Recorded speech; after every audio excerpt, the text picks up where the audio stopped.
Subscribe now and press the bell icon. Never miss an update. आज हम कक्षा 10 का विषय गणित अभ्यास 5 समांतर श्रेणी का प्रश्नावली 5.1 देखेंगे। इसके पहले आपको समांतर श्रेणी का बेसिक कॉन्सेप्ट आपको बताया गया था कि समांतर श्रेणी जो संख्याओं का जो सूची दिया जाता है वह समांतर श्रेणी है कि नहीं है, उसका कॉन्सेप्ट इसके पहले वीडियो में आपको बताया गया था।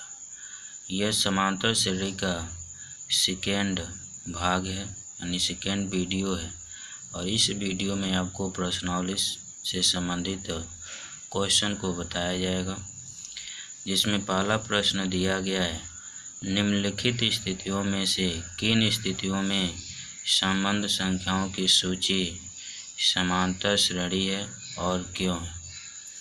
प्रश्न लिखा है, प्रत्येक किलोमीटर के बाद का टैक्सी का किराया, जबकि प्रथम किलोमीटर के लिए किराया जो है 15 रुपया है और प्रत्येक अतिरिक्त किलोमीटर के लिए किराया कितना है, 8 रुपया है। तो ये बताना है कि क्या ये समांतर श्रेणी में होगा कि नहीं होगा। अब जैसे दिया है कोई टैक्सी है, मान लो ये टैक्सी हो गया, टैक्सी, और प्रत्येक किलोमीटर जैसे यहाँ से स्टार्ट करता है और यहाँ से यहाँ तक जाता है, जैसे यह ए है तो ए से बी जाता है, ठीक है। तो यह प्रत्येक किलोमीटर जाता है, बी हो गया, ये आपका सी हो गया, ये प्रत्येक किलोमीटर है, ठीक है ना। तो प्रत्येक किलोमीटर के लिए किराया कितना है, 15 रुपया है, 15 रुपया, यानी ए से बी यानी प्रत्येक किलोमीटर के लिए किराया कितना है आपका 15 रुपया है और इसके अतिरिक्त किलोमीटर के लिए किराया कितना है, 8 रुपया। जब इसके अतिरिक्त वो किलोमीटर जाता है तो वो क्या होता है, 8 रुपया अधिक हो जाता है। तो इसमें हम क्या करते हैं, 8 रुपया जोड़ लेते हैं, ठीक है ना। तो 15 में 8 जोड़ेंगे तो कितना हो जाएगा आपका 23 रुपया, ठीक है। पुनः अगला जो प्रत्येक किलोमीटर के लिए बताया गया कि यहाँ पे ए और बी जो है अगर किराया 15 रुपया है तो इसके अतिरिक्त अगर किलोमीटर जाता है तो अतिरिक्त किलोमीटर के लिए जो किराया आपका है 8 रुपया है। तो 15 में 8 अगर जोड़ेंगे तो आपका आ जाएगा 23 आ जाएगा और उसके बाद पुनः उसके अतिरिक्त अगर किलोमीटर जाता है तो उसके आगे तो पुनः उसमें 8 जोड़ेंगे तो आपका 31 आ जाएगा, 31 रुपया। तो इस तरीके से आपको एक संख्याओं का एक सूची प्राप्त होगा और उसको जब हम यहाँ पे लिखेंगे, जैसे पहले किलोमीटर के लिए प्रथम किलोमीटर का जो किराया आपका है 15 रुपया है और उसके अतिरिक्त किलोमीटर का जो किराया 8 रुपया, इसमें हम ऐड करेंगे तो ये 23 हो जाएगा। पुनः इसके अतिरिक्त किलोमीटर के लिए इसमें पुनः 8 हम ऐड करेंगे तो 31 आ जाएगा। पुनः इसमें हम 8 ऐड करेंगे तो कितना आ जाएगा, 39 आ जाएगा, ठीक है ना। पुनः इसमें 8 ऐड करेंगे तो इसमें आपका 47 आ जाएगा, डॉट डॉट डॉट। तो इस तरीके से आपको एक संख्याओं का एक लिस्ट मिलेगा और ये जो लिस्ट और संख्याओं का आप देख रहे हो ये एक समांतर श्रेणी में है। समांतर श्रेणी में क्यों है, क्योंकि इसका प्रथम पद जो संख्या जो मिलता है संख्याओं की लिस्ट में, जो संख्या जो होते हैं वो क्या होते हैं, पद होते हैं। जैसे प्रथम पद होता है, या द्वितीय होता है, या तृतीय होता है, चतुर्थ, या पंचम, ये आपका पद होते हैं। तो ये आपका प्रथम पद होता है। प्रथम पद आपका कितना है, 15। तो इसको हम ए बराबर लिखेंगे 15, ए बराबर क्या लिखे 15। अब इन सब के बीच में जो अगर आप देखेंगे कॉमन डिफरेंस जो हो रहा है, इक्वल हो रहा है। 23 में से 15 घटाएंगे तो 8 आएगा, 31 में से 23 घटाएंगे तो 8 आएगा, 39 में से 31 घटाएंगे तो 8 आएगा, 47 में से 39 घटाएंगे तो 8 आएगा। क्योंकि ये जो संख्याओं का जो लिस्ट है वो कैसे प्राप्त हुआ है, इसमें 8 जोड़ने से हमको एक संख्याओं की एक लिस्ट बना है, तो इसलिए जो कॉमन डिफरेंस भी होगा वह इक्वल होगा। इसलिए कह सकते हैं कि यह क्या है, आपका एक समांतर श्रेणी में है, ठीक है ना। तो पहला प्रश्न आपका दिया गया था, प्रत्येक किलोमीटर के बाद टैक्सी का किराया, जबकि प्रथम किलोमीटर के लिए किराया 15 रुपया था, 15 रुपया, और प्रत्येक अतिरिक्त किलोमीटर के लिए किराया 8 रुपया था। तो क्या ये समांतर श्रेणी में है कि नहीं है, जो आपको यहाँ पे बताया गया। ठीक है, तो इसका हल हम कैसे लिखेंगे, तो यह समांतर श्रेणी में, तो लिखेंगे समांतर श्रेणी में है, समांतर श्रेणी में है। ठीक है, क्योंकि संख्याओं का जो आपका लिस्ट है, जो संख्याओं का सूची 15, 23, 31, 39, 47 जो एक समांतर श्रेणी है।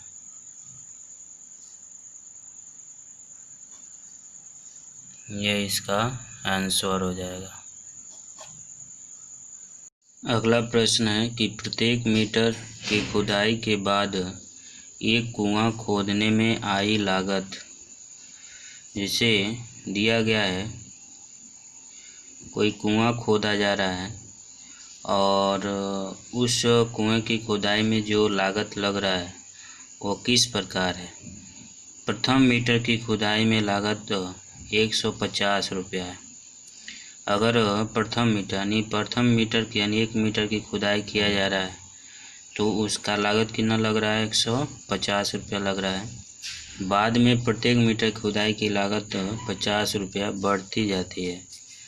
तो ये आपको ये बताना है कि क्या ये समांतर श्रेणी में है कि नहीं है। तो यहाँ से आप देख सकते हैं कि जो प्रथम मीटर की खुदाई की जो लागत है, यहाँ से प्रथम मीटर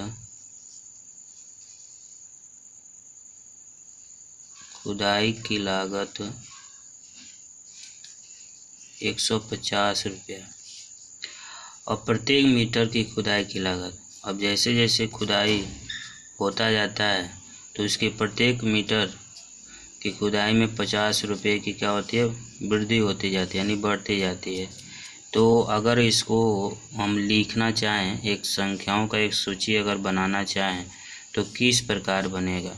तो प्रथम मीटर का खुदाई 150 रुपया है, तो इसका अगला अगर क्या होगा, तो अगले में अगर हम 50 ऐड कर दें तो कितना हो जाएगा,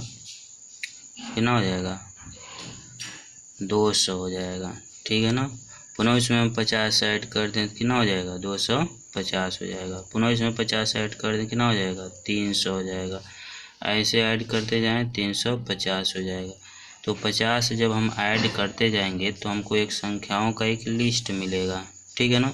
और ये जो लिस्ट होगा, ठीक, वह किस रूप में है, एक समांतर श्रेणी के रूप में है। ठीक है ना। आप देख सकते हैं इनके बीच भी कॉमन डिफरेंस क्या हो रहा है, इक्वल हो रहा है, क्योंकि हर एक पद में 50 को हमने जोड़कर एक संख्याओं का एक लिस्ट बनाया है। ठीक है ना। तो इसलिए कह सकते हैं कि ये जो आपका प्रश्न दिया गया है कि प्रत्येक मीटर की खुदाई के बाद एक कुआं खोदने में आई लागत, जबकि प्रथम मीटर खुदाई की लागत 150 रुपया है और बाद में प्रत्येक मीटर खुदाई की लागत 50 रुपया बढ़ती जाती है, तो यह एक समांतर श्रेणी में है। ठीक है ना। आगे बात समझ में, जो संख्याओं का एक लिस्ट मिला है यह किस रूप में है, समांतर श्रेणी में है। ठीक है ना। ये आपका आंसर हो जाएगा। ठीक है।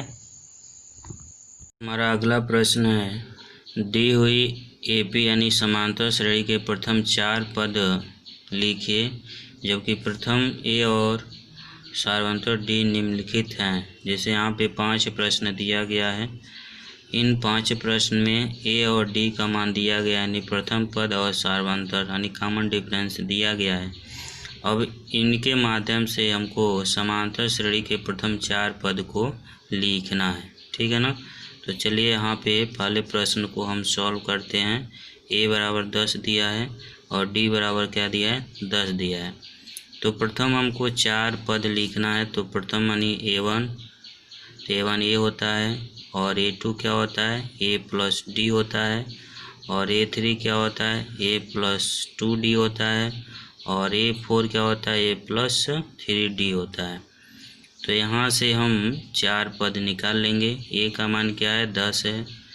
अब देखिए A का मान 10 और D का मान क्या है, 10 है, तो ये कितना हो जाएगा, 20 हो जाएगा। यहाँ पे देखिए A का मान 10, 2 गुणे 10, तो ये 10 दूना 20 और 10 कितना हो जाएगा, 30 हो जाएगा। उसी तरीके से यहाँ से देखिए,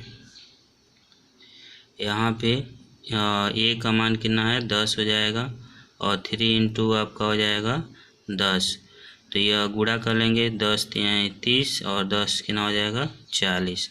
तो इस तरीके से आपका समांतर श्रेणी का 4 पद आपका हो जाएगा 10, 20, 30, 40। यह इसका आंसर हो जाएगा।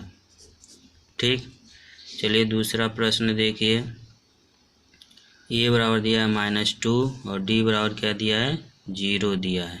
ठीक, तो इसी तरीके से हम कर लेंगे। A1 बराबर A, A2 बराबर A प्लस डी, ये प्रथम पद हो जाएगा, द्वितीय पद हो गया, और तीसरा जो पद होगा A प्लस 2D हो जाएगा, और चौथा जो होगा A प्लस 3D हो जाएगा। ठीक, अब सबको हम मान रखेंगे। A का मान क्या है, -2, A का मान -2 प्लस D का मान क्या है, 0, तो -2 हो जाएगा।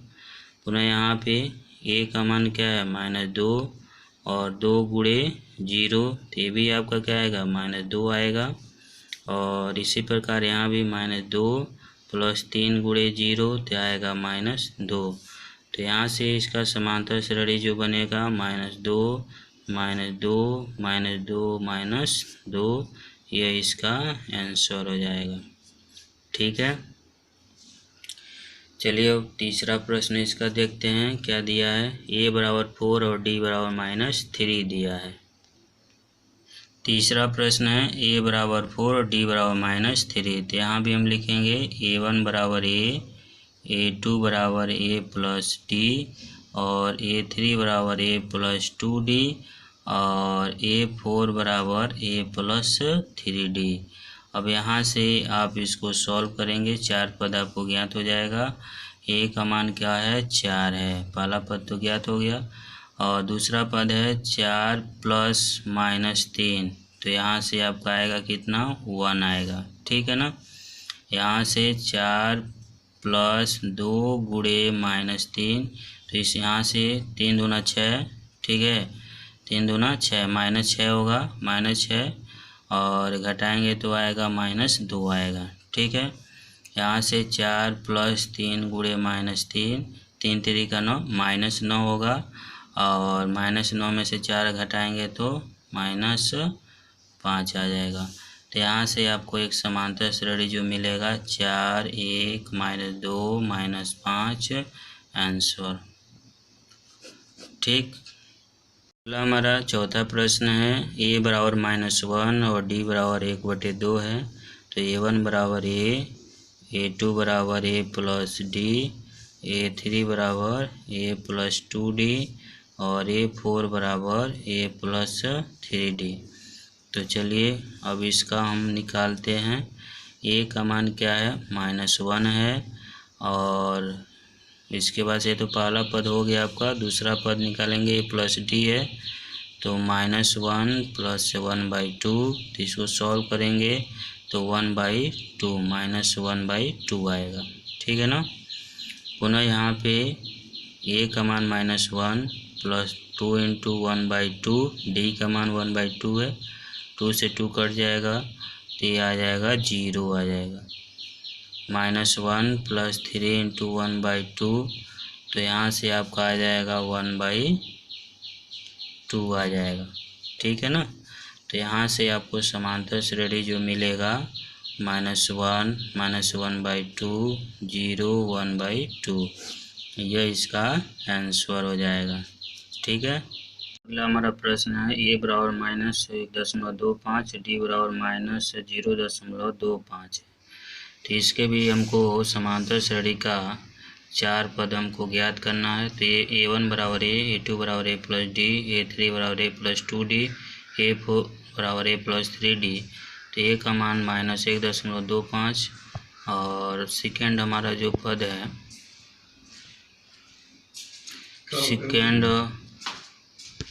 सेकेंड हमारा हो जाएगा -1.25 प्लस -0.25। इसको जोड़ेंगे तो आएगा -1.50 आएगा।